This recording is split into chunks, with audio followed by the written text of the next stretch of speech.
चीन के मुकामी मीडिया ने बताया कि चीन में कुछ शॉपिंग मॉल्स ने दुल्हा और दुल्हन को किराए पर देने की एक नई सर्विस शुरू कर दी है।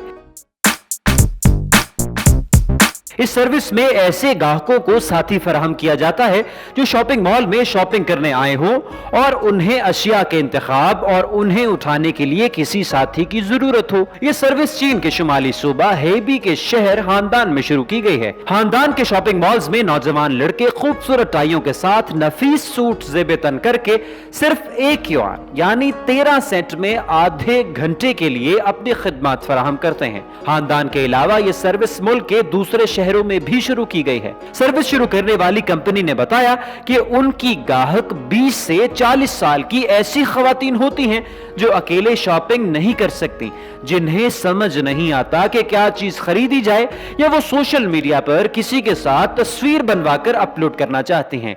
कंपनी का कहना है कि वो दुल्हा और दुल्हन सिर्फ शॉपिंग के मकसद के लिए ही किराए पर देते हैं।